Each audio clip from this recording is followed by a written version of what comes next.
The Jets win 2 in a row. The Bills, a fiasco in Miami.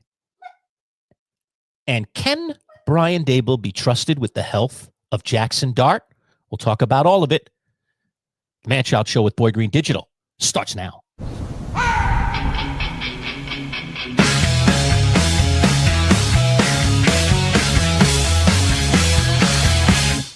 Let's go! It's time for the talk to you. 'Cause when it comes to sport, it's always coming through. And all green is always on the sea. And what they'll always bring to your life, so get ready, Get ready, 'cause here they come. Oh, yeah. Happy morning, everybody. Even Mookie's in the house today. Can't get him off my lap. It's the Manchild Show with Boy Green Digital, our live Monday show. Talking all things NFL. We get to Monday morning quarterback, the whole darn thing. All right, Mook, are you satisfied? You wanted a little camera time? What's up, buddy? He's looking out the window. I think he's looking for squirrels out there, Paul. I got a window here to my right, and he is looks like he's squirrel hunting. All right. I think he sees this. You know what it is? It's our first snowfall. I don't know if you caught it. I see. This morning. Whoop, let me put him down. Oh, I thought he was hunting for the next head coach of the Giants. I thought that's This morning on my way up to my 8 a.m. class. I don't know if you were in our shorts this morning on YouTube. No, I was not. I dropped a short in YouTube of the first snowfall in Syracuse. Yes, Wow. Snow on the ground. I took a nice and I put a little Sinatra to it. Oh, Let nice. it snow, let it snow. So go check out our short. I think already 500 or 600 people have viewed that Nice. short, checking it out. All right, and that was just on my way up early this morning for my 8 a.m. class, somewhere around 7-ish. Wow. That I was letting people know that it was snowing here in central New York. So yeah, Yeah, a lot of people, yeah, you're right, Hep. I mean, a lot of yes, it was in the shorts. So I thought he was saying, "Were you wearing shorts?" Okay, Hep is jumping in. Oh, I'll pop him Yes. right up here. But he said, he was in your shorts? yeah. Was in our shorts, and no, I was not in shorts. I thought that's what he was saying. That's kind of a Syracuse thing, people wearing shorts in the winter. Did Trying you to stave it like as long as possible to Yes. just like it's almost a mind over matter Prove your thing. If I wear manhood. shorts, yeah, Yeah. look. If you're I don't man, care. Yeah. I'm a Syracusan. I wear shorts in the Yeah. winter time, even when it's cold. I have friends that do that. That's never been my thing. I'll be wearing like lined jeans, by next there you month, with like the flannel lining on the inside of the jeans. That's how Yeah. I am. I like the winter for a lot of what it brings, but I do not like the cold. So, do what you must do. My son Isaiah, when he lived up here, Yeah. he wouldn't wear a jacket in the winter. I was like, dude, it's like 10 degrees out, the wind chill's below zero. I was like, grab a jacket. He's like, nah, I don't need one, Dad.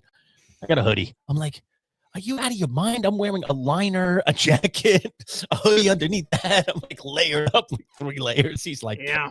So, all right. Good morning, everybody. It is our Monday morning quarterback show here, the Manchild Show with Boy Green Digital. Don't forget to pop that subscribe button. We're getting closer and closer every day to our 500 subscribers. And once we get there, we will indeed give away a beautiful golf club donated by our friends at Play It Again Sports. It is a Cleveland High-Bore XL driver. It's never been hit, so it has not been played again, although our friends at Play It Again, who are sponsors of this morning's video, do specialize in gently used sporting goods. And that's because you bring your goods to them and then they resell them to other people. It's fantastic. You may have a Play It Again in your town. And obviously we have one right here in Syracuse, despite the snow. And they're into winter gear, Boy Green. I'm about to put a new commercial together for our friends at Play It Again that includes skis and snowboards and hockey equipment, because that is the season we are in right now. So if you have any of that kind of stuff, you can get cash money, baby, for your winter gear. You get a little better in terms of ducats, dollars and cents, if you do it when they need it. And store Like, value, you'll get even more than You can cash. bring in golf clubs now, but you don't get the money that you would get if you're bringing it in the spring and the summer when people are more viciously buying golf clubs. Right. You can still buy golf clubs in the winter, but you're not thinking about it as much in the winter typically. Right. Okay? Now people are buying hockey equipment, snowboards, skis, that stuff, and they want more inventory so that they have more choices for the people that come in. So if you got a, Right. People do this all the time. You got a set of skis sitting in the garage and you're not skiing anymore because you got a bad back or, whatever. Whatever, right. Yeah. When your kids were around and you don't ski anymore, go trade them in and get some cash, Heck, and if you need a pair of skis at some point, you go back to play it again and buy them. There you go. You don't have to buy new skis anymore. So you can get money for your old skis, and if you ever want them again, go buy them back, essentially, from Play It Again, right? Or you buy someone else's skis and you save some money. So they're a great little store, and they're right here in central New York. I know they're a franchise, so they're across the country, but they're good people. And again, a sponsor of today's video. So good morning, Paul. I'm wearing my Jets Gotham hat today in honor of your Jets because, come on, 2 in a row. I mean, my Giants finding their way to the top of the draft. Maybe your Jets climbing away from the top of the draft.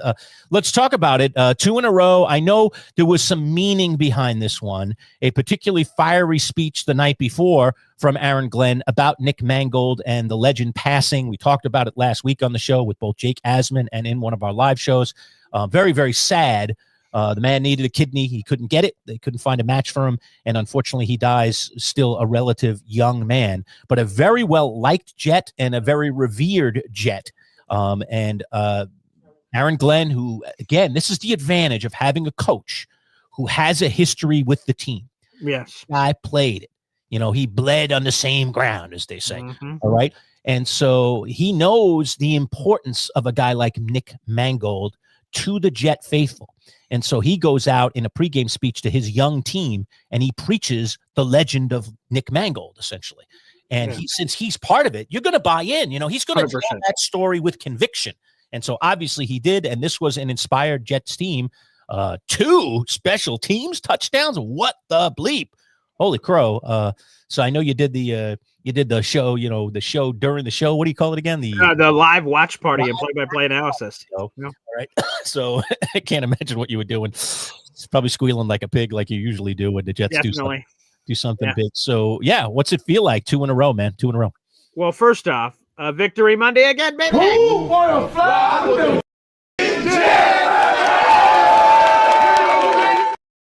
I love that, by the way. That's a new thing that AG does after every win. We've now seen it twice in a row over the span of 3 weeks. The Jets had a bye week in between. That who wants to fly with them bleeping New York Jets?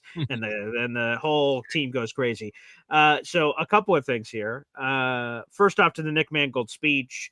He passed away at the age of 41. On Tuesday were his funeral services, about 3 or 4 minutes from the facilities. I did an interview with Nick Mangold a little over a year ago. And we talked about all kinds of stuff during that near 45-minute chat. And one of them he told me is after he retired from the NFL, he actually moved closer to the facility because that worked out better with his kids. So it's crazy. And then everything that he tried to contribute to the organization after his playing days. And so they had his funeral services on Tuesday. That was NFL trade deadline day. So a lot of the Jets, Aaron Glenn, Darren Muji, and a bunch of the Jets people were over there along with players. Rex Ryan was there, former players, former coaches, current players, and things of that nature. So very emotional. And yesterday at the game, the Jets gave out T-shirts to everyone in attendance with the Nick Mangold, sort of a caricature, cartoon version of his face with the beard, glasses, and 74, forever a Jet. And a true Jet and all that stuff. And his widow, his wife, and their 4 children were at the game, and they were the honorary captains. They met at midfield and got to shake the hands of Myles Garrett and sort of be around the team. And a lot of the Jets players came out and spoke to them. And they all described it as a very emotional and tough experience. They can only imagine, what the Mangold family is going through. So yes, AG did have this emotional speech. It seemed to strike the right tone with everybody. Nick Mangold was a beloved Jet. He's currently making it through every level of the Pro Football Hall of Fame classes so far because they start off with 150 people and they keep cutting down the list. And Nick Mangold has some momentum, so we'll see. I think there's only in the Pro Football Hall of Fame, there's somewhere in the ballpark of 5, 6, or 7 centers that are in the Hall of Fame. Out of the 380 Hall of Famers, there's only 5, 6, 7 centers that have ever played that are in the Hall of Fame. So it's a very elite group that makes it in. So if Nick makes it in, that'd be a tremendous honor. So, and there's just a lot of poetic symmetry here, Lurch. You mentioned the 2 return touchdowns. It's the first time in Jets franchise history they've had a kick return or a punt return touchdown in the same game. And not only did it happen in the same game, they both happened in the first quarter, back-to-back. 99-yard kick return for a touchdown for Kene Nguanu, and then Isaiah Williams had a 74-yard punt return, and that holds special meaning Jet fans because Nick Mangold's number was 74. So the fact that it was a 74-yard return is like a weird, like that was tip of the cap from Mangold. So yeah, the Jets got help from everybody. Their defense, they traded away 2 of their best players, and Sauce Gardner and Quinton Williams days ago. They put up 6 sacks. Will McDonald had 4 sacks. That's the tied for the most sacks a Jets player has ever had in a single game. That ties John Abraham and Mark Gastineau, who did it twice. So really, it was just complimentary football at its finest. Breece Hall had a crazy game where he had a 42-yard screen pass to the house, and Justin Fields stunk. He was terrible. He had outside of that 42-yard screenplay, if you take that away, he had 0 net passing yards in the game. So like Justin Fields is awful, but they won in spite of him, which is crazy with their defense and special teams. And Lurch, I don't know if you know this, but the Jets right now at 2-7, Lurch, they're only, and I say only, for the people that want to believe in miracles, they are 3 games out of the final wild card spot of the AFC. Playoffs? Don't talk about it. Playoffs? Are you saying there's a Nothing's chance, baby? impossible until it's done. I don't disagree. We've seen stranger things happen. I remember the Miracle Mets, 1969, way back in August. All of a sudden, some magical things started to happen. So, absolutely. Although things are about to pick up here, Lurch, because so they beat the Bengals, who were fine. They were in the middle of the mix before the Jets beat them, and the Browns are terrible. But now on a short week, the Jets play the New England Patriots on Thursday Night Football. The Patriots are 8-2. They're in first place in the AFC East. They are on a 7-game winning streak. And now after the Bills implosion, which we'll talk about, to the Dolphins, which is unspeakable, the Patriots have a 2.5-game lead on the Bills and already have beaten them in their building once. So the Patriots are absolutely in the driver's seat to win the AFC East. So, man, imagine the seismic potential here of AG going into New England, going into the, into the Lions' den, and potentially beating the Patriots and then winning 3 in a row. Oh my, the roof's going to blow off on all Jet fans with everyone starting to really buy into what he's bringing to the table. Mike Vrabel has done a phenomenal job. I mean, granted, he was given some pieces, including a quarterback that was ready. Of course. That always is the difference. And he walked into a quarterback drafted by a previous regime who looked perhaps last year like he could be the guy, and now this year looks like he's the guy. All right. Looks like, Drake May, I think, is, barring terrible injury or something just going terribly wrong. I mean, he looks like a franchise quarterback. So he's an MVP candidate. I mean, he is.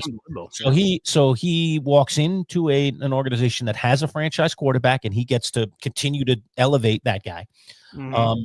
And I don't know. I mean, the rest of that roster to me last year looked like a mess. So I don't know precisely, because I'm not like Mr. Patriot following every move that they make. But whatever he's done in terms of tweaking the roster and maybe more appropriately, putting his touch on it, his spin, his culture, his playbook, all the things, his staff, all the things that a head coach gets to do. Well, Mike Vrabel, whatever he's doing, it's all working, because the players don't look bad at all. He's got the franchise quarterback. They're playing with urgency now.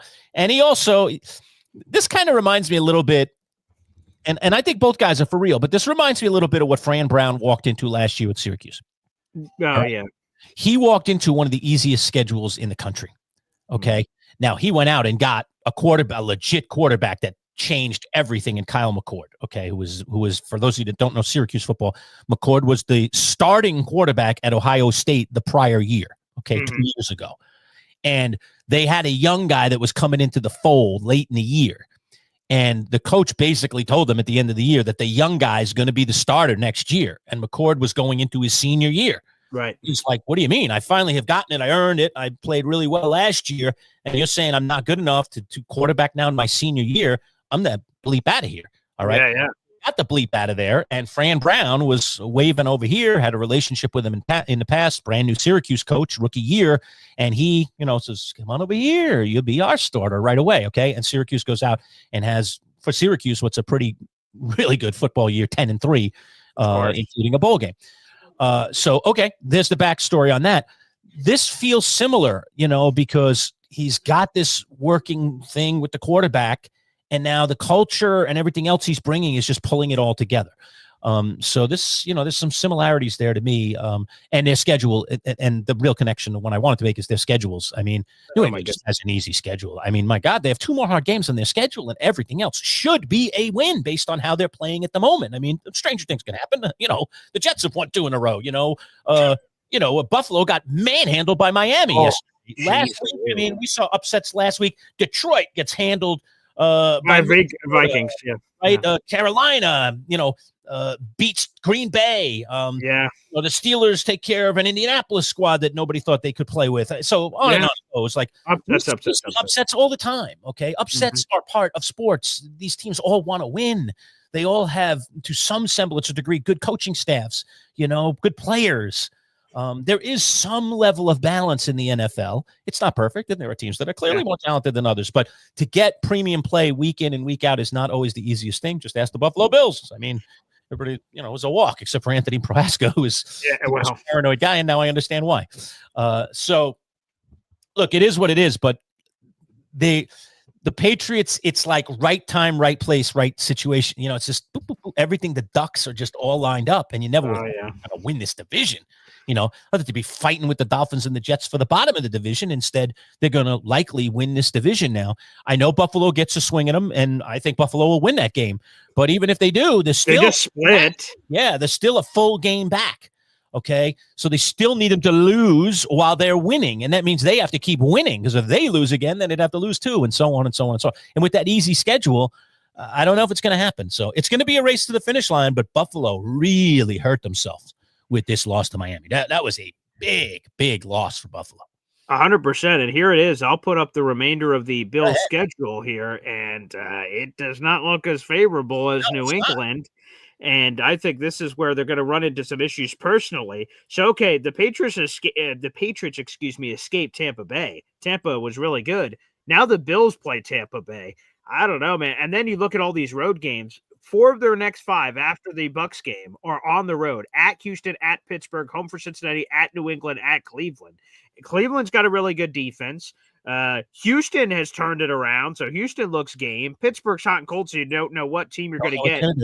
Obviously, New England showed you what they're capable of. You have a home game, sure, but it's against the Eagles, who have been terrific this year. Where are these? They have to go above and beyond New England. So they have to win a bunch of games, and New England has to lose to come up with a difference. And I don't know, Lurch. I'm seeing the schedule, and I'm not seeing it. Yeah. They might have to run the table in order to win the division, and looking at that schedule, I don't think so. I mean, someone's going to get him. There's no Titan there other than, I guess you could put Philly on it. I'd put Philly on there for sure. Okay. But at least they get that game at home. So, okay, sure. That's the one team. But New England too, obviously. You have to put New England in. Right. Now you have to include New England, and it's in New England. So that's 2. That makes it harder, And like you said, Pittsburgh could get anybody on any given week. Tampa can definitely get anybody on any given week. And Houston does look better, despite the fact that Stroud isn't playing. Look at what what's his name did yesterday. That was an unbelievable comeback by Houston. I thought Houston. Davis Mills. Davis Mills was lights out in that second half, late in the game. Holy crow, he completely turned it around. So if they get Buffalo's in big trouble play with that defense, look out. They certainly could beat Buffalo in Houston. So yeah, the Bills are in trouble. Bills are in some trouble now, at least in terms of winning the division. I still think they're a playoff team. I still think they're the AFC's weak. We just mentioned that the Jets are 3 games out of the wild card. They're 2-7. They at the same time they have a top 5 pick, but they're also in the playoff mix. How does that make any sense? That just shows you how terrible the AFC is. So if I'm the Bills, that's a part to feel good about. All you need is a ticket to the dance. Lurch, your Giants have won the Super Bowl from the wild card before. You can do it. You get in there, who knows what can happen. And think about this, right? We look at the Chiefs and Bills, that they could both be potentially wild card teams. What in the world? Oh man, we live in a crazy NFL right now, Lurch. Yes, we do. Oh, man. So interesting across the board. Let's shift gears a little bit. Just talk about my Giants, not the win or the loss, but really the loss, and the loss being Jaxson Dart getting concussed. Look, what Dart and Scadaboo have done to this Giants season is nothing short of miraculous. It has given the fan base a reason to watch. It has added in energy. It has given us all as Giants fans hope. But Scadaboo, obviously, even when he was playing, and I was like, this guy he's just a human battering ram. In the NFL, a human battering ram can only get you so far. Yeah. Either you're going to get hurt during the season, or you're not going to have many seasons in the game because if you abuse your body that way, you just the NFL is just not forgiving in that way. You just can't. You know, you have to, dare I say, be a little bit more like Lamar Jackson, who is incredibly good, even though he puts himself at risk a lot. He was good at this from the time he was in college. We've talked about this in prior shows. He's just elusive. You never get your pads square to him because he's so shifty and he's so good at just sliding a little left, sliding a little right, angling his body a certain way, getting low, getting high. You know, like he's so elusive that you never get him. You know, you never hit him straight on. Scatterboo is the exact opposite. He runs right at you and says, I'm going to knock you backwards, and then I'm going to push you off me, and I'm going to give you the stiff arm, and I'm going to freak. You know? Yeah. But, and that's honorable. You know, there's a bravery in that, dare I say, that a player could think that little of their own personal health to say, I will run through you. I'm a human battering ram. Okay. But it's not a long-term success in the NFL. Lamar Jackson, long-term success. Cam Scatterboo could be very good short-term success and get us all excited about the idea of football. This is football.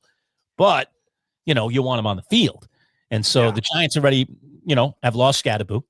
Yep. And now, you know, Dart, if you watched that game yesterday, I mean, they don't have receivers. You know, if Darius Slayton is going out there being your number one, come on. I mean, you're in big, big trouble. So, you know, and he played well. No fault to Slayton. I mean, he's out there doing what he can do, and he actually played well for the Giants yesterday. For those of you that had him in fantasy, you probably got some points off of Darius Slayton. That was a nice performance by him. But they just Slayton and just the other pieces that they have in that receiving core, it's not enough. It's just not enough. Definitely not haven't enough. Given this guy's weapons, and now he loses his prime running back. You know, so Tracy's back in there, and you know he's okay, but he's just not great. So he's trying to do it on his own. And so he rushes for 2 touchdowns in this game. By the way, I bet a parlay, and one of the parlays was Jaxson Dart rushing touchdown. Got nice. Easy peasy, right? Good for you, man. I did a 3 TD combo. All right. Nice. And I nailed it. All right. I put Smith and Jigba, Dart. I can't remember who the third was, but, you know, I was like, come on, man. Like I was getting them like this, super easy. But I knew it because this is what's happened to the Giants is Dart. He feels the need to try to will them to victory. He feels the need that he has every time. Okay, every time because he's looking around. Well, I mean, yeah. Right? Neighbors is out. Cam Scatterboo is out. I better get the extra yard. And to be honest with you, and I put this on squarely on the shoulders of Brian Dable. I mean, I'll be honest with you, Boy Green. I come to the show today saying it is time. Okay. Wow. I don't demand firing. I believe in continuity. These are the things I have preached forever and ever and ever. But the fact of the matter is that the way that went down yesterday and the way it's been trending with already the loss of Scatterboo, and I don't know that you can change Scatterboo. He plays the way he plays. I don't think you can change him, and he is a human battering ram, and he's a running back. So, but this guy's a quarterback, and he's the quarterback of your future. And now you're going to do, you're going to say, okay, fine. Go put your body at risk. Go be what Eric Dungy was here at Syracuse. Remember that guy? Okay. Yeah. Like, no, and no. I mean, it's good for the moment, but it's not good for the long term. You know, it leads to concussions. It leads to time away from the sport. It leads to a shorter career. We want this guy to be the quarterback for the next 10, 15 years. So you don't put him in harm's way, and you especially don't put him in harm's way when the team's going nowhere. Okay? We want to get wins. Sure, we all want to win. We want to have a nice, strong finish to the season. But come on, let's not be unrealistic to think we're going to the playoffs here.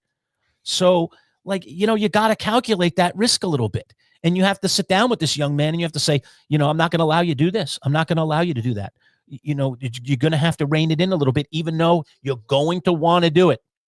I need for you to rein it in. You're gonna do it in the big moments. When we start playing for playoff contention, when we start getting in playoff games, then I'm gonna say, all right, go ahead, buddy. We'll risk reward. But the risk reward is no good here. And I don't see, now maybe behind the scenes there are things going on, but I don't see Brian Dable. I see Brian Dable more worried about his own neck. I see Brian Dable more worried about his own job. Okay. Yeah. And and I think he sees his only path to staying is wins. And if his quarterback puts himself in harm's way, hey, if we can get a win, who cares? All right. Except when you lose him, Brian Dable, like they're likely for probably for a week. He's in a concussion protocol, and And nowadays, now that they've made the protocol more difficult, you almost always miss a game now if you're in protocol. Okay. Yeah. By the way, it is a 5-step concussion protocol, and exactly what Lurch just said. This last is the year you could get back in a week if it wasn't a serious concussion. Now, this year they've pushed another threshold, and it's almost always a game miss. It's very rare if you could somehow come back. Very rare. I mean, I'm no doctor, but that's the way it's been going all season long for guys that have gotten concussed. Going to miss at least one. Okay. Yeah. And then you have a chance. If it wasn't a bad one, then you're back by the next game. All right. So he's likely going to miss one. We'll see how the week goes, but that's the way it's been going across the board in the NFL, not just with the Giants, but with all the teams. I mean, is it worth it, Brian Dable? Is it really worth it? Like, this is the problem of having a coach on the hot seat, is that the coach doesn't coach the same way because they're trying to do something to keep their job. And that when you're worried about your own interests in front of the team's interests, in terms of the long-term franchise's interests, then I think it's not good to have a coach like that. I just, then give him a long-term contract, and then he doesn't have to worry about it. All right. And then he can coach like he doesn't care because he knows he's getting money. But otherwise, it's just bad coaching. So are you advocating for his firing like immediately or at the end of the season? You've sort of reached this conclusion. He's clearly not the guy. What's the path here? What's the plan? If he's being fired, I mean, I always used to say, hey, wait till the season ends and give the guy the whole season. But in all honesty, if he's getting fired, I would just, get ahead of the search process. Just get ahead of it. All right. There's in today's world where how competitive it is and how diligent you should be in the search process and how much better off often you are if you're at the front of the line rather than at the middle or the back of the line, because we know all the firings are coming. Okay. There's going to be another Black Monday. We're coming up on real Black Friday. Okay. Yeah. But there's going to be a Black Monday. Okay. That is the day after the NFL season ends when we see boop, boop, boop, regular boop, season. Yep. Okay. If he's not your guy, okay, and the ownership needs to be sitting down and talking about this right now, but if he's not your guy, then no day is too soon enough. Okay. Today is not too soon enough. I don't like what he did yesterday, and I don't want to hear the excuses, and I don't want to hear the, I just don't want to hear it. His guy was out there running through people, trying to get extra yards on meaningless plays when it really comes down to it in terms of what it is. So I don't ever want a football player to go out there and play halfway, but I do think there is a safety aspect to this game that matters, especially when it comes to you think you found your franchise quarterback. The Giants have been searching for a franchise quarterback since Eli Manning. Like, you think you got one? Man, put him in bubble wrap. Like, just do as much as you can around the fact that you still don't have a winning product around him yet. Protect him. I don't like the way that went down yesterday. That was a concussion / injury waiting to happen, and then it did happen. And I was like, Big Al from our fantasy football league, all right? Al Swierdowski. He's probably, I haven't seen him in there today, but who knows? Al comes into our live shows quite a bit. He might be working today. Al was DMing me through a Facebook Messenger yesterday. In like the second quarter of the game, saying, what is going on? Dart is going to get killed. What is Dable doing? And I was like, I know. I was like, this is insane. Stop. Yeah. Like, we already knew it. Like, him and I were like thinking the same way. I was like, you're right. This is suicide. This is a suicide mission we're watching here. And the kamikaze is about to fly into the aircraft carrier. We're about to see it. It's about to happen. And sure enough, it did. Okay. Yeah. On almost an inconsequential play too, that one, like sliding in and he gets hit. Like, it was almost an inconsequential play. But this is why that there's supposed to be, Mark Sanchez back in the day. I don't know if you remember this, Lurch, but Rex Ryan brought in Derek Jeter and said, hey, can you show him how to properly slide and protect himself? And there was a whole funny thing in the newspaper, but they were trying to get him to play less recklessly with his body. Again, there's situations, playoffs, a 4th and 1. I just need to get this for my team. But it just seems like he's going out of his way as a human battering ram to put himself in jeopardy. And he's too important to the rest of the team. Now we're going to see Russell Wilson or Jameis Winston. Like, And boy, as soon as Russ got in there, oh my God, it's like, boo. You feel it. Like, you feel the energy come out of the stadium. Yeah. You see it come out of the players. Like, I feel bad for Russell Wilson. He hasn't done anything wrong. He's just aged. Okay? By the way, Big Al is into the chat. He says, oh, there you are, Al. All Russell Wilson has done is aged. Okay. Yeah. And that's it. And it's not a crime. He's a Hall of Fame contender. Okay, I don't know if he's going to get in the Hall, but he's a Hall of Fame contending quarterback. He had some phenomenal years for the Seattle Seahawks. He extended his career with some other teams to stay in the game a little bit longer. Okay, like kudos. He was a guy that no one thought was going to be a franchise quarterback, and he became one almost instantly. I have great respect for the guy and what he's achieved as an NFL player, but he's done. Yeah, he's done, or he doesn't fit this system for anything. He doesn't make this system any better. He comes in and they immediately become worse. I mean, there's a rookie in there. He's like gangbusters. He comes in, it's like, ugh.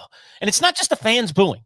It's what happens. I mean, he can't move like he used to move. They don't have a great offensive line. He's not tough enough to stand in there. He's not tall. He's never been tall. So when the pocket breaks down on him, he can't get it over the line. You know, it's typical, right? He's got a fourth down play, throws it into a guy's hand. Like, it's so typical of what Russell Wilson has become. He's become a stationary target. He's just aged. It's okay, Russ. It's not Russ. We all age. Okay, we all age. We all say it's over. It's done. We can't play this game anymore. We can't play at this level.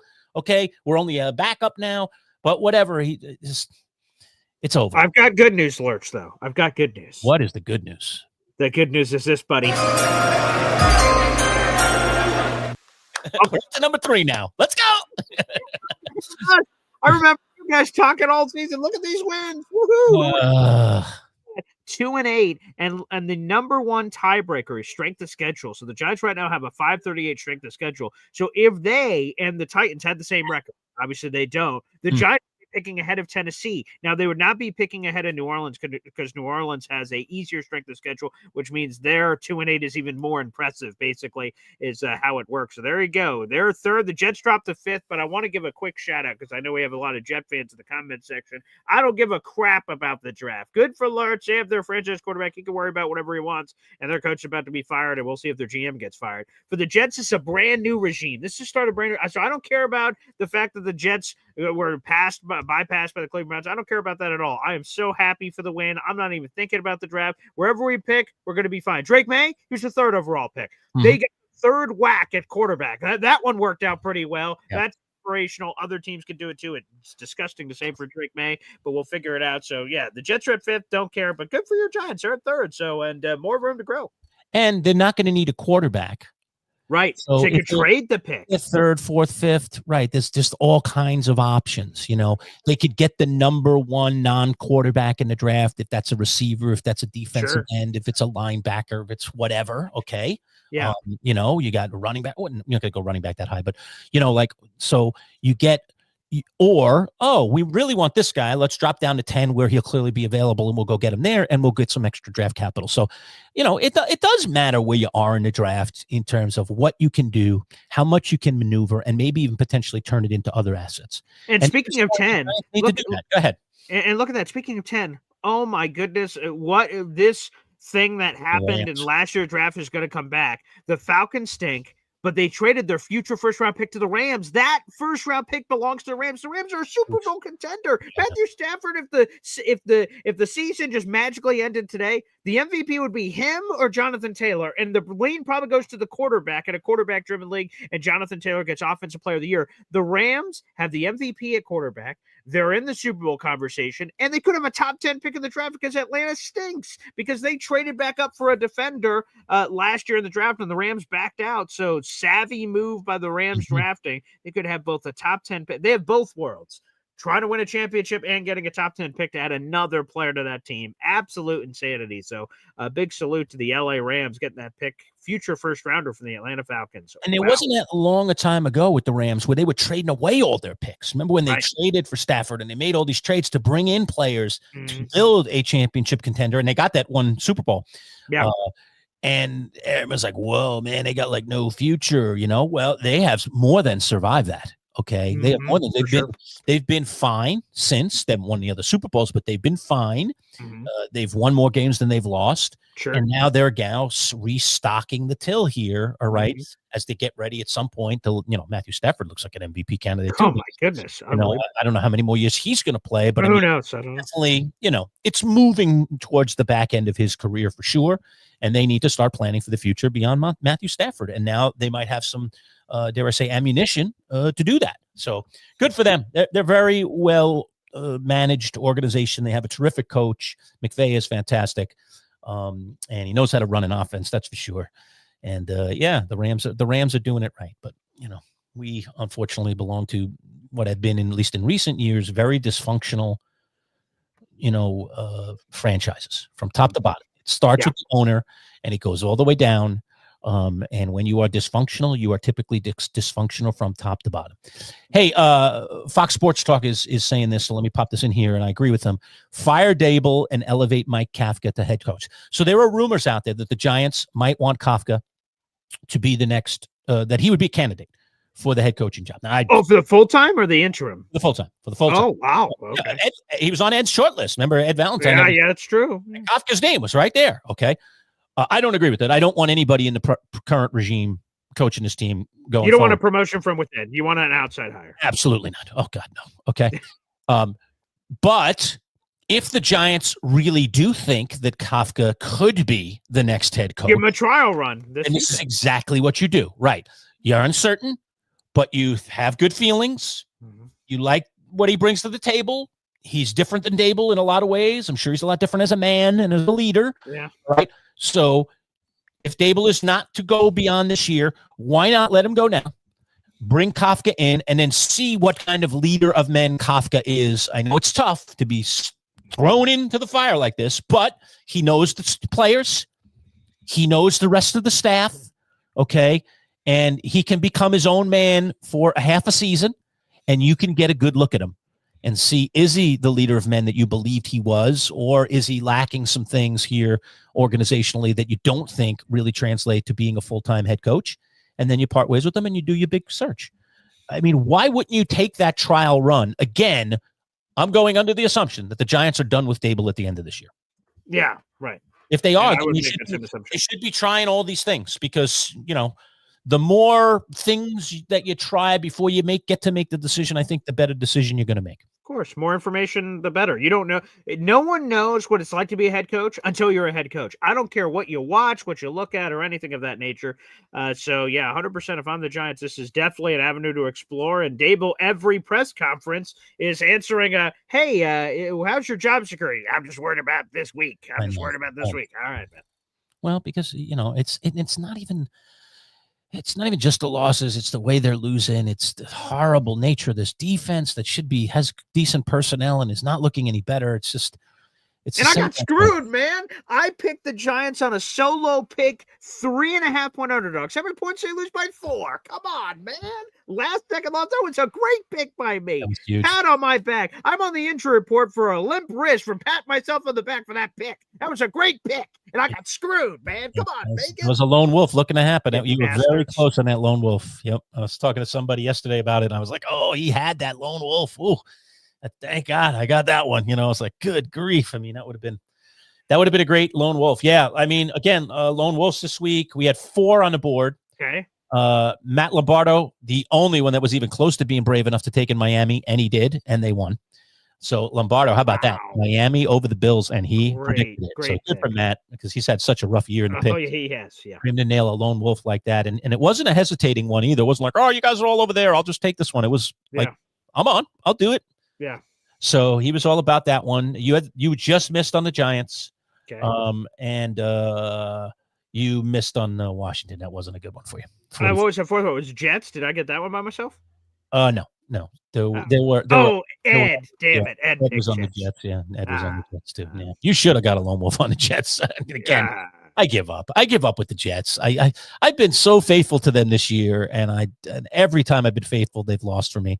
And then every time I thought, this is a good spot to take the other team, they win, or they cover. I should say they cover. They won in this case, but they cover. You know, they have covered. About they have a handful of about times. half the time. And I'm always on the wrong half. With 50 over there, no, I'm on the other 50. 50 over there, I'm on the wrong 50. So. And here's some just advice out there in the universe. When you're on the bottom, you're like, let me just do something to see if I can mix it up, because I'm trying to fight my way out. The only reason I picked Washington was because there was a lone wolf opportunity. And I'm like, you know what? Screw it. I'll take Marcus Mariota, but I didn't believe in it at all. I'm just like, man, I need to throw something at the wall and see if it sticks. And desperation gave me a loss for no reason whatsoever. I lose enough on my own. I don't need any help. Damn it. Terrible. And there is a lone wolf on the game tonight. Tonight's Green Bay Philly. That should be a good game in Green Bay. And Joe Bartle, of all people, the guy who always picks against his Packers. He's a diehard Packer fan, goes to the games. All right. And Joe Bartle, who's always against the Packers for some strange reason, where all of us thought Philly, 2.5 points plus we get Philly. We get Philly plus 2.5. Thank you. After Green Bay, that terrible loss last week. All right. And Joe Bartle was the only one who had faith in Green Bay. I don't know what that's all about, other than maybe he thinks it's a bounce back. Maybe. But I love the 2.5, and so did everyone else. But Bartle's got a lone wolf on Green Bay tonight. So, All right. Look, we're overdue to give our friends from Play It Again a little kudos for sponsoring today's video. So 30 seconds, just learn a little bit more about our friends at Play It Again Sports. Take a listen. When you don't want to pay full price for sporting goods, and who does, then there's only one place to go in Syracuse. Play It Again Sports. With both new and gently used gear, Play It Again has prices way less than regular retail stores. Another unique aspect of this awesome sporting goods store is that they will give you money for that quality sports gear collecting dust in your basement, attic, or garage. No appointment necessary, just bring it into the store. Play It Again Sports in the DeWitt Town Center on Erie Boulevard right next to Crunch Fitness. Don't spend more, play it again. PlayItAgainSportsSyracuse.com. All right, we are back. Manchild Show with Boy Green Digital. And don't forget to bang that subscribe button. You can win yourself a golf club. Hold on, Boy Green. I'm going to reach and grab it. There she blows. It is a Cleveland High-Bore XL driver. Here's a beautiful head cover. Nice. Beautiful. Leather head cover. I will toss it on the floor to show you the club itself. Still wrapped in beautiful plastic. Nice. Adjustable. Look at those little lofts. You can adjust the loft. Okay. On the shaft. Nice. Little weight in the back. You can adjust that weight a little bit. Okay. All right, brand new grip. Fantastic. It's brand new. Okay. It's worth $400. So what do you have to do to possibly get your hands on that Lurch? How does that work? Just go to youtube.com/MC Show Digital. There it is. Okay. And then just there's that little red button that says subscribe, and you just click that, and you're done. So no matter where you guys are watching, again, to reiterate that. Yeah, no matter where you're watching, folks, you could be watching on my YouTube channel. You could be watching my Twitter. You may have come in on our Facebook page, Manchild Show Boy Green Digital. No matter how you got over here and you're landed, we have a couple hundred people in the room. Subscribe to that YouTube channel on your screen, youtube.com/MC Show Digital. Number one, because we got great content. It's a lot of fun to be talking about all these things. Or mostly an NFL channel, but we talk Jets, Giants, Bills, so you guys can catch all that. So subscribe. But also to win that golf club he just showed you on your screen, over $400 in value. Again, free. All you have to do is subscribe to the channel, and once we reach 500 subscribers, one of the first 500, we're going to draw our name out of a hat, and whoever that is will get it. If you live local, we'll hand it to you in person. If you live far away, we'll ship it to you. It's just that easy, baby. Get in while the getting's good. We only have like another 100 or so spots left for you guys to be eligible. You can, if you're a golfer yourself, boom, you get it for yourself. The holiday season's right around the corner, Lurch. I can't already believe it's November 10th. I've done zero Christmas shopping whatsoever. So, hell, I want to win the golf club and find someone on my Christmas list to check that one off the bucket list. So, hopefully, everyone takes full advantage and dives in on the channel. Again, youtube.com/MC Show Digital. Beautiful. All right. So, hit subscribe. We'd love for you to be part of our growing community, which is awesome, especially as we come up on the holidays. I was back in my basement, Boy Green. I've been on a basement cleaning project. Okay, nice. So I found that Dan Aykroyd Blues Brothers cool. photograph. I want Monica that. I'm going to give away in the future. Why not? Yeah. It's a cool thing. Yeah. All right. I was going through. You remember when we were in the studio, we had a ton of bobbleheads. We had a nice little shelf along a window, and we had a ton of bobbleheads that we had collected over the years. Mm-hmm. And so I was, wrapping them in bubble wrap and preparing them essentially for their eventual departure to someone else's, shelf or something. I have one of the ones. I think I'll do these as a set, and this is very difficult to get. I'm sorry that many, many years ago, I gave away one of the 5 characters because from Anchorman. It was the Anchorman set. It was it was Veronica Corningstone and what's his name? I got the rest of them. Rick Tamlin. Yeah, Tamlin. Champ Kind. Yep. Okay. Brian Fantana. Yep. And of course Ron Burgundy. Yeah. Many years ago, I had gotten that set through somebody I knew in the movie business. Yeah. And they had sent me actually a couple of sets. I gave away a couple on the air. And like I often do, I was like, anytime I get a couple of things, I'm like, let me hang on to one, for our own purposes, to display in our studio, whatever. Yeah. And this was when the movie came out. That's a pretty long time ago. Oh, I mean, you can go boy. check it out. When did Anchorman? Okay, let's take a guess. I know you're not a year guy. When do you think Anchorman came out? I'm terrible with years, as you know. All right. Let's see if I go over under you. Okay, here's where I'm at mentally. Okay, It's either in the 90s or the early 2000s. The 90s could be too long ago. Yeah, I have a number written on my hand. I'm going to go early 2000s. I'm going to say 2000 and I'll just go split in the middle. 2005. Okay, the number I wrote on my hand, I have no idea. It was 2004. So we'll see. I have no idea. So let me see. As you know, you have given me years questions over the years. I say right out of the box, I'm usually awful when it comes to years, unless there is just some very strong connection, like I was doing this during that year and I remember this happening. Otherwise, I'm awful with years. I do not have a good chronological mind. July 9, 2004. Booyah! I'm pretty proud that I said 2005. Okay. Okay. All right. So this is back in 2004. Okay. Yeah. And somebody reached out to me and said they had some sets of these and would be giving them away on our sports radio show. And I said, yeah, absolutely. Send me a bunch of them and I'll give them away. We'll give you some props. So we gave them some props. We gave them some pub and we gave away some sets and I kept one. And then we had it up in the studio forever. Now, someone asked me, I'm going to say 5 years after I had them in the studio. Okay. It was I can't remember who the person was, but it was somebody that I liked. And they said, is there any chance that you would give me that Ron Burgundy bobblehead? And I was like, what? The centerpiece of the collection? Whatever that person had done for me, whatever that person had, their relationship was so notable that you're like, I can't say no. I was like, sure. I mean, it's sitting on this stupid shelf anyway. Why wouldn't I give you my Ron? How would you give away the centerpiece of the entire away collection? Ron Burgundy. So Ron Burgundy is the only one missing from the set. Ironically, about 2 years ago, I went online. And we could all do this, but I went online to see if I could find the missing Ron Burgundy. I was like, I got this set. To bring it back to the collection, right? Yeah. Like, just go get Ron from somebody. And there were one or two of them out there, but holy crap, EG, what they were asking for the singular Ron was way beyond my, what I just wanted to get, it's just, sure. Just for the collection. Right. To finish the collection. I wasn't going to pay, hundreds of dollars. Yeah, it was several $100. So how do we not know that whoever you gave it to immediately went to eBay and he was one of the two people that had this up for sale? I don't think at 5 years. First of all, I didn't get the sense. Whoever it was, I don't remember who it was, but whoever it was, they just wanted it for themselves. Like they just loved the movie and they loved Ron. So that's why they asked me for it. They were not. I don't think it was even in the back of their mind they're going to sell it. It wasn't a shyster. Right. Okay. So I'm willing to bet that whoever I did give that to, and if you're out there, by the way, listener, viewer, reveal yourself. Yeah, tell me. I was the one that got that from you, Manchild, but somebody got it from me. I gave it to them. I remember handing it to them. Okay. And I never thought much of it. And then years later, I was like, oh man, why did I give away that Ron Burgundy? I've got this set of 4 that should be a set of 5. So I tried to get it, but it was too much money. So it's still missing. So we have an incomplete. If you got the other 4 and then you wanted to complete the set and get your 5th and go spend for it, that's up to you. And you can have the whole set. Sweet. But the others are pretty cool. That better be a big milestone, Lutz. We have this golf club for $500 to give away basically the entire, Anchorman bobblehead set. That's going to be a pretty big milestone. We can't just be giving that away at $375 or something. It's got to be a nice number. We're going to give it away for sure.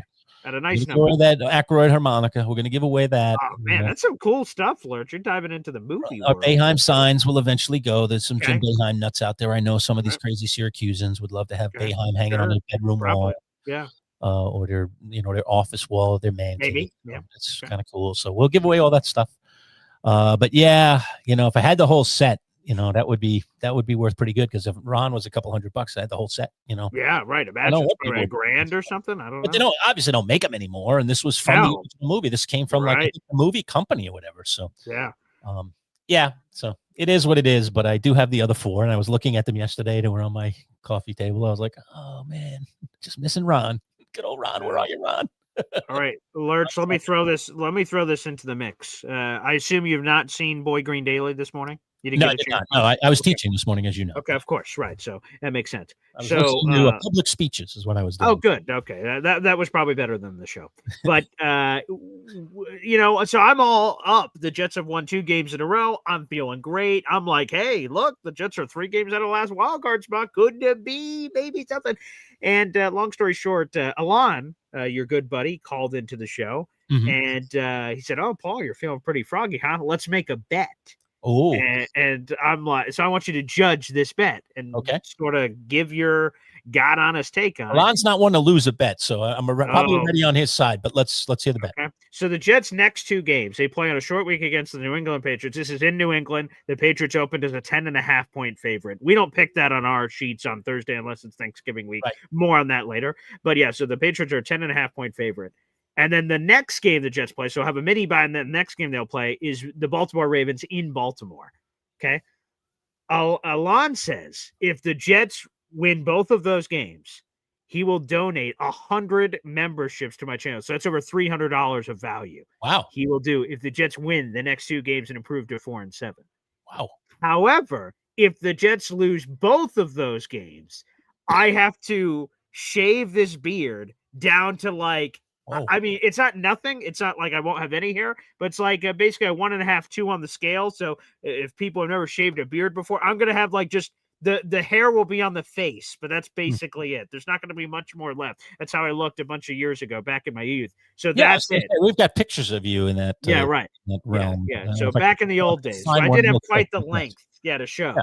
So if they go 1-1, nothing happens. So if they go 2-0, I'm going to basically be $300 richer, and then the fans will get a bunch of memberships. If they go 0-2, I'm removing the brand down to just to basically not stubble, basically, essentially, as close to that exists for me and my Rico. How beard. long did it take for the beard to grow? Because I've seen you, obviously. Yeah. I've seen you even down to clean shaven, but Yeah. that hasn't been a really long time. So I shaved this beard this morning. So this is where it's at right now.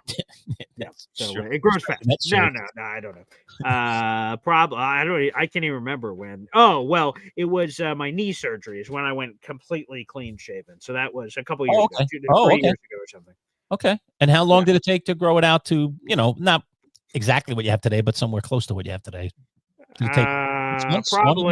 Probably maybe 2 months or something. That's all? 2 months? Yeah, to grow? it grows pretty fast. Yeah. Oh, okay. Well, not much of not that worrisome, really. Well, hopefully, you know what they say. By, man. I've heard stories that, once you shave it, there's no guarantee it comes back. The older you get, sometimes things happen.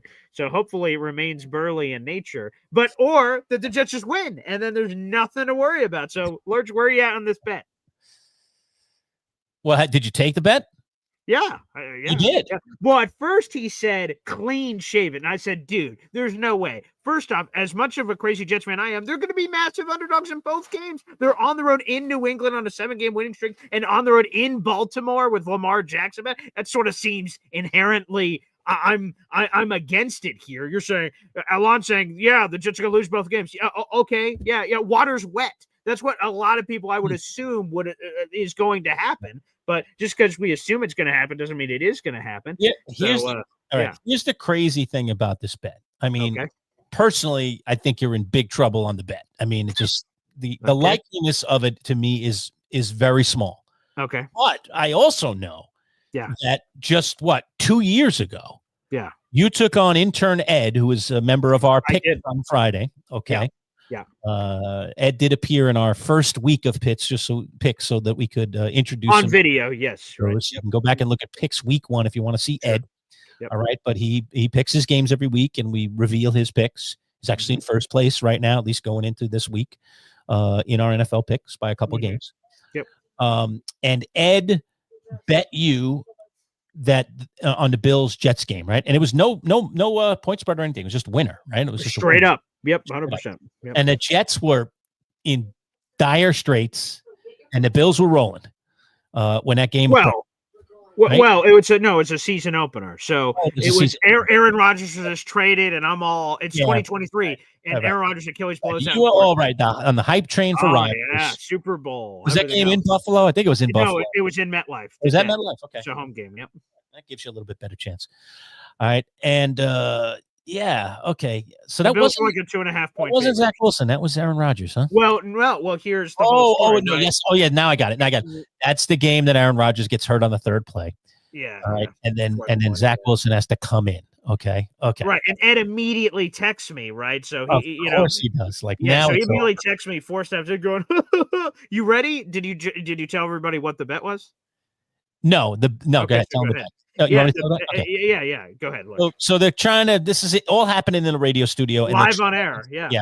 What the bet's going to be, and Paul says, I want you to paint your hair pink. All right, I want you to go total. Well, the intern says it. I don't say it. So like, Oh, this is did he say it to you first? yeah. So You he tell the said- story because I Yeah, had yeah. recollection No, that's of all the details. Go ahead. So long story short, we have an intern that comes in. He's a Buffalo Bills fan. His name is Intern Ed. He's talking all this crap about the Jets. Again, we're all hyped up. We think we're going to the Super Bowl. Aaron Rodgers gets traded. The hype train is You unbelievable. were all hyped up. Yes. The rest. Well, yeah. The rest of us was somewhat optimistic. You That's were going to the Super Bowl. So the Jets were at home, week 1, Monday Night Football against the Buffalo Bills. And intern Ed says, well, let's bet. And I'm like, well, what do you want to do? Because like most people just do like a jersey bet. You lose, you got to wear this. And Ed goes, the loser dyes their hair hot pink. And I'm like, whoa, where the hell did that come from? What a weird thing to just jump to. And then basically he's going, bark, bark, bark, bark, chicken. And I went, all right, fine. Let's do it. All right, you crazy bastard. We'll do it. I'm feeling great, confident, all hell.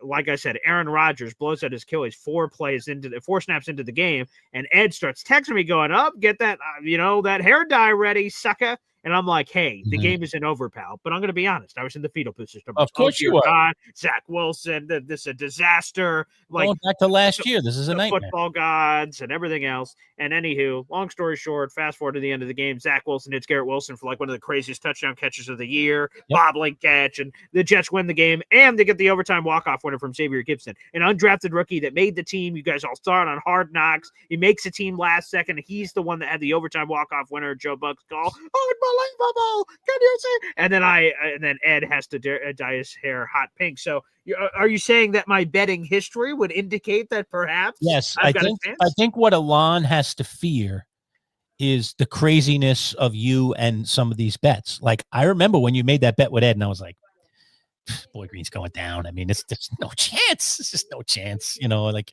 they'll be a little better with Rodgers, but come on, the Bills are a well-oiled machine. They're going to come out gangbusters. They can't afford to lose a game here in week 1 to the Jets. They're going to win. Yeah. And, and you were just all over the hype machine. I was like, this is a bad bet for Paul. He's going down in this one. And then, all that stuff happened. And so, yeah, you have a penchant sometimes of staying on things for a really long time.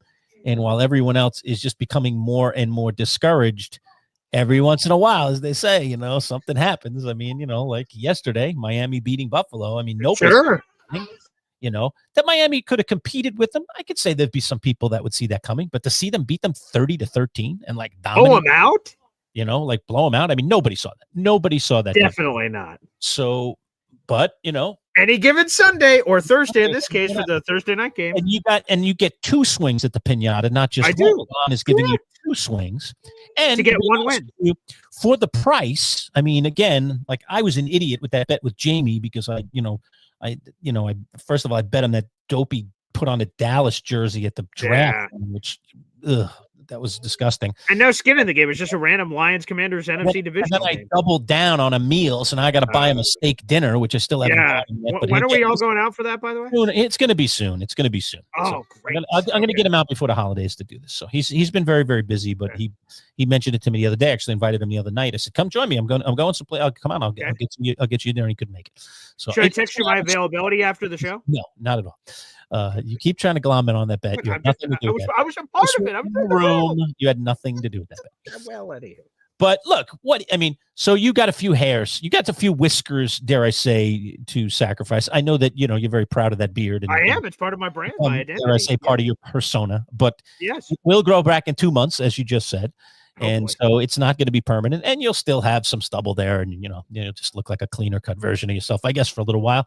Whereas Alon is putting out real money here, between $300 and $400. He's throwing some ducats down here. Oh yeah, shout out to and Frankie. it's going to be great for your channel too. More people watching. So yeah. It's a win-win. Yeah, actually, let me throw in one more. I forgot Frankie called in later and said, I'll throw in another $100 on top of it to add on to the bet. Wow. So it could be up to 400 bones thrown out in there into the universe. So have people buying memberships left and right. Yeah, that'd be great. So, yeah. So, I think all things considered, it's not a bet that I would want to be on your side, but I think considering risk versus reward, it's a bet that I would probably take if I were you, because one, you get to do what you always do, which is be the internally optimistic Jet fan. All right. And for 2 weeks now, you get to turn that volume up another level. Sure. And then number two, stranger things have happened. And I just go back to 2 years and the Bills losing to the Jets and Ed having to dye his hair pink. Unbelievable. So, what a great picture that is in the universe. You should go find that out on our Instagram, MC Show Digital. Yeah. Ed is not that handsome a guy to begin with, and then you put him in pink hair, and then that really gets weird. So yeah, sorry, it didn't really highlight his eyes. I'm sorry, Ed. It didn't do a good number for you on the hot pink. And it was bizarre. But anyway, I don't know how it all came to pink, but whatever it was, and he did good for him. He didn't welsh on the bet. He showed up. He got his hair. He did it. My fiance did it. Yep, she dyed it. Wore that hair pink for a while. Finally, it did go out. Thank God. Apparently did a number to him though, and a scalp. So again, he's the one who picked hot pink. So for another year, or something like right. that. It can all end eventually. He's moved on for it. He learned his lesson. I don't see him offering you any bets lately. And not so much. But Lurch, let's end there and go back to it. So Ed's the Buffalo Bills fan. Mm-hmm. I mean, absolutely devastating blow for the Buffalo Bills in a game that you had to win. You were a 10-point favorite in Miami. This is an opponent you have dominated, winning 14 of 15, 7 in a row. You had swept them every year for the last couple of years. And this is a team that's basically rolled over and died. They fired their general manager. Their head coach could have been fired at any moment. And the Bills get their barn doors blown off. Josh Allen looks like a discombobulated mess, turning it over in the red zone. And now the Patriots kept winning. They had a really tough game in Tampa, and they win that game. Now they're 2.5 games up on Buffalo. They still play one more time, but at best, Bills could just even Steven it. And we talked about the schedules earlier. Lurch, this is a disaster for Buffalo. It's a disaster because they had that game where they could get back a full game from New England. And now that game is just another game on the schedule that they have to win if they want to even hopefully get a swing at New England. But now they're going to need New England to lose more than they lose. And they have the tougher schedule. So even if you believe the Bills are the better team, they have the tougher schedule. Plus, they're playing New England in that head-to-head game that you'd have to say is a 50-50 game at best. So they're in trouble. They're definitely in trouble. But all it takes is one thing to happen. Like, all it takes is Drake may getting hit in the knee. Jesus. I'm just saying, that's all. Like, I guess stuff like that happens. It changes the whole trajectory of a season. When a key guy goes down. Now, I'm not wishing him to get hurt, but this is football. This happens every single week. Okay. Jaxson Dart could be out more than a week. If he take, that hit is a little different. That's football.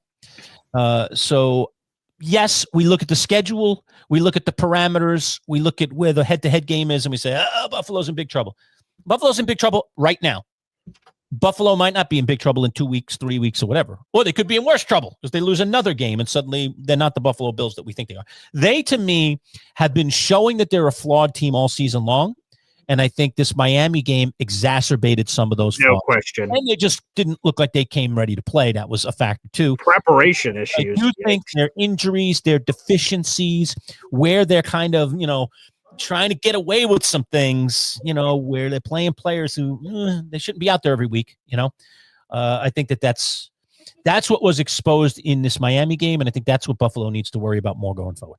They should have taken. Now, this was reported by Ian Rappaport and the NFL Network crew on Sunday morning. So the Bills apparently tried an aggressive trade. They didn't do anything. We talked about that this past week. but they tried to swing big. They called the Jets and offered a first-round pick for Quinnen Williams. Obviously, the Jets rejected it and went a different direction to the Cowboys.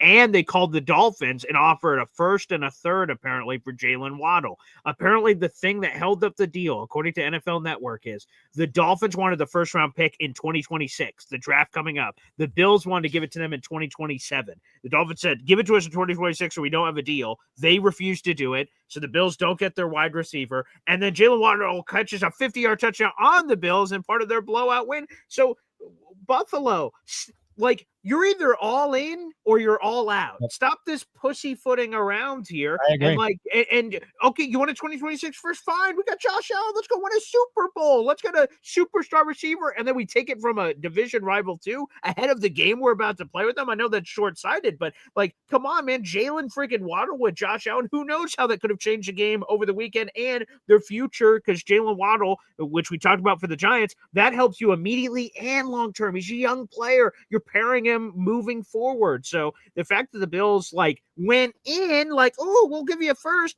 We don't want to do that though. We don't want to give it to you this year. We want to give it to you next year. Yeah. That's where you're getting too cute. Go all in or stay all out. So unbelievable whack and a miss there from Buffalo. I think that the Bills are at risk now of losing their window. Granted, Josh Allen still has plenty left in the tank. You know, he was the MVP of the league last year. He might even win future MVPs. He's not going to win it this year, but he's 29 right now, 29. But they have a very distinct window, and they're in that window right now. And it just feels to me like they're not going after it the way that other teams, like Philly is a great example right now. I mean, they're just swinging, man. They just keep swinging for the fences. Kansas City has done that to a degree at points, trying to swing for the fences, and the Bills it feels like they're so conservative, and they could end up losing their window and then never getting the championship. But it's one thing not to get the championship. That happens. It's another thing to not get the championship because you didn't take a swing. Right? You didn't do everything you could. I mean, I'm going to compare apples and oranges here, but you and I talked about it last week in fantasy football, okay? I made a big trade last week in fantasy football. I traded away 3 really good players who, by the way, adding up their scores, I looked at them yesterday because they were playing for my opponent for the first time, all right? It was Drake May, Kyron Williams, and the Bills receiver, Khalil Shakir, who you traded earlier. Yeah. All right? So I added up their points yesterday. First of all, my opponent only started the guy that traded him to only started 2 of the 3 of them, which he shouldn't have done. He would have picked up another 18 points if he had played Drake May, which I don't understand. Why do you trade for a quarterback if you're not going to play the quarterback? I don't understand it. Sense, All right, he played Bo Nix instead of Drake May. Yeah, Drake May's been QB2 the entire year in fantasy. Like, just stop overthinking things and roll with the numbers. Don't look at the matchup and say it's the Raiders. I'm going to go with it. But all right, fantasy stuff aside. All right, it's just a bad decision by my opponent, in my opinion. Definitely. Right, and the numbers prove it. And even if the numbers didn't, it would have been a bad decision, in my opinion. All right, because that's just luck. You know, you got to play. You got to play to win, and you got to play fantasy the right way, and you got to accept what the gods deal with you. You know, right. Sometimes you face, Tucker Kraft and Franklin, right? Troy Franklin, right, yeah. In a given week, and they score 60 on you, and you're done. You know, and that's just going to happen, and it sucks, but it's going to happen. But don't be the guy, trying to take a swing with somebody on your bench when you got a good guy that you could just put in your starting lineup that proves time and time again over the consistent arc of the season that they're going to give you an honest amount of points and maybe even give you more than you thought. And that's exactly what my not my direct opponent, but my trade partner did. But I added up those points. Now I got back Jaxson Smith-Njigba. He's phenomenal. I mean, he's a freak.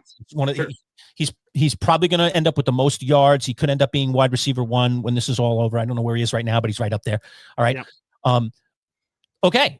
But it's still a huge risk because those other guys, I had 3 guys, Kyron had a big game yesterday. Kyron scored more than Njigba did yesterday. So if I just kept my guys, I still got 2 terrific guys on my bench. Okay. As a matter of fact, I would have started Drake May yesterday. All right. And I would have, because Mahomes was out. Mahomes, I started. Right. And I would have scored more points. My team would have scored more points. Okay. But regardless, you have to do it a certain way. And so, but you got to take your swing. I took my swing. Like I may win or lose the fantasy league on that move alone, but I'm swinging to try to win it. You could sleep easy at night knowing you did everything. You pushed your chips around the table. There's not going to be. You're not going to be sitting over in June going, "Damn, if I would have, if I get a long injury, I'm doomed because I've given up depth because but I put a massive starter in my lineup that could get me 40 or 50 in any given week. He's a freak, you know. So like I just said I'm going to take a damn swing, man. I'm going to have to give up a lot, but I'm going to freaking take a swing. And I took a swing. That's what the Bills need to do, and they didn't do it. And now they could live in that temple of regret for the next 3 or 4 years for 100%. Not taking a swing. You got to take a swing. So I agree with you. I think they should have done something at this trade deadline. They should have been more aggressive. And now they find themselves in a difficult position. They're likely not going to win their division now unless New England, something bad happens to New England. Right. Is unlikely. All right. Could happen against the Jets on Thursday Night Football. But, good. We'll see. But yeah, so, you know, like you got to sleep in your own bed. You know, you make these decisions. You got to live with the decisions. Hey, Johnny Boy jumping in there saying, hey, man, so you're saying the Jets have a chance? Hell yeah, alerts. All right. So Johnny Boy likes my Jets enthusiasm. Yes, I do. And I think Boy Green, he's got 2 swings at the pinata here. Why not? You know, he's got 2 really good swings at the pinata, and I think he could get them. He could definitely get them. So anyway, so there you go. All right, Boy Green, as usual, you know, I will come back to you for some final thoughts here on the show as we close it out here on a Monday. Again, let me set up the week while I'm waiting for you to come back here. Number one, we've got our usual cast of characters this week. So Jake Asman will be back with us this week. Ed Valentine will be back with us. I'm very curious to hear what Ed has to say about this Jaxson Dart situation. I mean, again, not to blame Brian Dable, but, you know, I just think some of the blame, you know, belongs on his shoulders for allowing this young man to consistently put his body in harm's way. And now he is concussed. And I think he'll miss a week. We'll see what Ed says. We usually get Ed kind of early in the week, so I don't know that I'll have a full injury report for us. But we will do that. And then we've got, you know, we're going to be for the first time this year, middle of the week. I think we've got it scheduled for Wednesday. I'll check with Paul in just a second when he comes back. But we have our insider for all things Syracuse basketball. So basketball season has started here in Central New York. And we're going to be kind of checking in the early part of the season, every couple of weeks with our basketball insider. He's a great guy. His name is Neil Adler, and he works for a website called Inside the Loud House. And that's something that you should check out if you like Syracuse basketball. And Neil is a great, great guy, and he'll be our insider for all things Syracuse basketball. So in case you didn't know, Carmelo Anthony's son, Cayenne, is on the Syracuse team this year. He has started the season. They've just played a couple of games against a couple of powder puff opponents. They've won both of their games. But Cayenne is right now coming off the bench, although actually in this last game, because one of these starting players was hurt or missed a game. I'm not even sure if he was hurt. He missed a game. And so he started. But he's been really good, like better than advertised, coming off the bench. He's going to be a starter before too long, or he's going to be the 6th man that plays just as many minutes as the starter if he ends up staying on the bench the whole season. So we've got the interesting Carmelo Anthony's son on the team. And then we've got some other good players, another top 30 recruit in Sadiq White. He looks pretty good too. He's a slender guy, but he's tall and he's down there. And they got a transfer from UCLA, William Kyle, who's a center, and he's looked really good in the first 2 games. Now, again, they're playing, you know, dare I say, substandard opponents, you know, opponents that Syracuse should take care of. That's what a lot of the college basketball teams do in the early part of the season. And then they start playing league opponents, you know, in earnest in January. But we'll check in with Neil Adler. So our first check-in with him will be this week as well. So that's going to be a cool bit that we'll be doing. And you'll like him. He's got a great personality. He's a lot of fun. We have a lot of fun with him. And one of the things that we should, I think, continue to do for Neil is play Duran Duran music. His son loves Duran Duran. And so we usually introduce Neil every week with a different Duran Duran song. So if you like Duran Duran, we'll continue to try to roll in some Duran Duran for Neil Adler, our SU basketball insider. And then Anthony Prohaska, as usual, with us on Thursday. And then, of course, we'll have NFL picks and Joe Bartle live 10:30 on Friday. So there's a little setup for our week. Yes, and if you didn't mention it, Lurch, live Survivor on Wednesday nights. I didn't mention it. I always forget Survivor. It's like I'm in another personality when I do Survivor. So yes. Which it is. I mean, it's so non-sports. It's not part of it as well. So we double dip live. We double dip yes. live on Wednesday. So we do our usual. We'll be back for our usual Wednesday live show at 11 with Dalton Wasserman of PFF to break down all of the games and then preview this weekend's games, the upcoming games, including that Jets Thursday night game, and then we do our live Survivor show right at the end of Survivor. I think Brett LaBelle is back. Have we heard from him yet? Is he back from Europe? I have not heard back from him, but he did tell me last week. Traveling Europe. Yes. Well, good for him. But I will say, Survivor Quotes X did a marvelous job of filling in last Stephen week. Was great, which I appreciate. So shout out to Stephen and his wonderful Survivor Museum. I'm super jealous. I want to visit it one day. I don't know if he sells tickets to it, but I would love to visit it and check out all of it in its glory. So he did a wonderful job filling in for Brett. And like I said off air to Lurch, I don't know if I said it live, but I made a lot of Survivor connections with some new era players, which was very nice to do on social media. So I had some nice conversation. So maybe we'll do a round table at some point where it's me, you, Brett, and then other Survivor players, and then we'll all network, connect the dots, and recap to our latest episode of Survivor. So new Survivor people to come, which is awesome. So it was great to network with a couple of new Survivor people as well. All right, BG, as you do final thoughts, I'm going to play the theme song underneath us. I got the new mix, baby. So go ahead. Final thoughts from Boy Green as we go out here on a Monday. Jets victory Monday again. It's terrific, and only a handful of games out of the wild card spot, so you're safe. A chance. So can't wait. Amazing, great, terrific. And hey, I love doing these Overreaction Monday shows. They're always a lot of fun. All right, everybody, thanks for tuning in. We'll see you. We got plenty more content. We'll see you live on Wednesday morning. Take care. Enjoy.